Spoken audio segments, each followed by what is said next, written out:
I just want to go over a few things that are concerning and alarming to me. I don't know if you're familiar, but have you ever heard of Project 2025? I've read about that, Congresswoman. Okay. And there are some things indicated in Project 2025 that are quite concerning to me. And I want to talk about a few of those topics because this hearing almost feels like a Project 2025 hearing. One of those topics is diversity in the workplace. The agenda includes making sure that the next conservative administration dismantles DEI apparatus by eliminating various chief diversity officer positions, et cetera.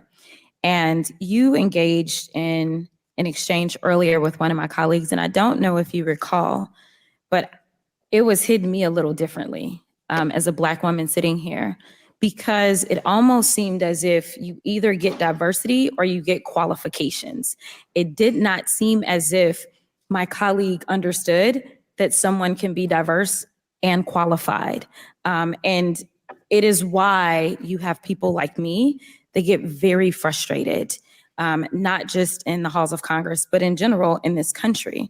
Because as I'm sitting here and there seemed to be this question of you're either diverse or you're qualified, all I could think about was the fact that I currently hold an honorary doctorate. I also hold a Juris Doctorate.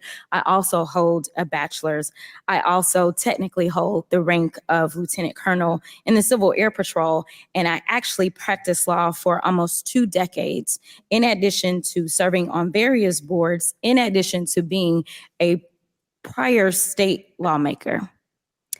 And there are those that would make some people believe that because I happen to be Black and or a woman, that somehow, even though I can rattle off all the qualifications in the world, my Blackness makes me unqualified. My question to you is that the attitude that you subscribe to?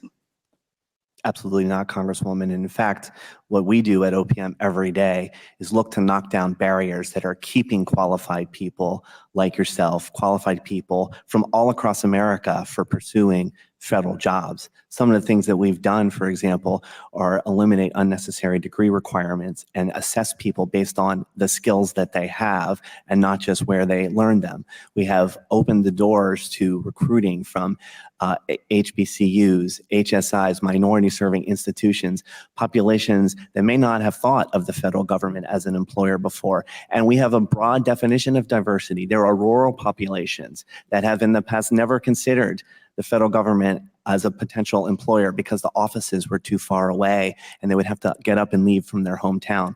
Now there are some opportunities that they can stay right in that rural hometown and work for the federal government, let alone the amazing military spouses around this country who have to pick up and move in their jobs when their spouse is redeployed. Trying to tap in and keep that talent in government has been a big priority of ours. Thank you so much for giving a plug to the Readiness Act that this committee did just pass out last week in a bipartisan way.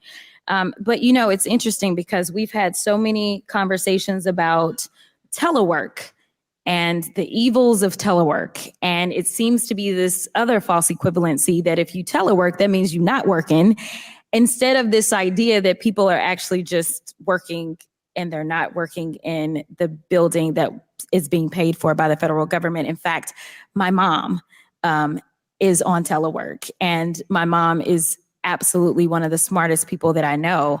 And so it always hits me a little differently every time we dump on those that are teleworking for the federal government. But interestingly enough, we're not allowed to telework here. We have to show up. There is no remote voting anymore.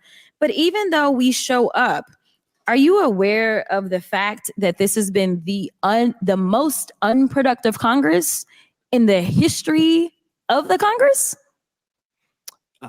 Congressman, I'll leave that judgment to members. Well, I'll tell you, it is. And I've got some numbers for you. So to me, you can show up and still not do a daggone thing.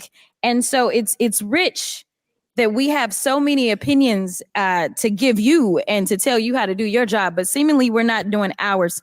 Thus far, only 1% of legislation that has been introduced has been passed in this Congress versus the last Congress, where it was 6 points higher, and the Congress before that 6 points higher, and the Congress before that 7 points higher. There is no other Congress that has been least productive. And guess what?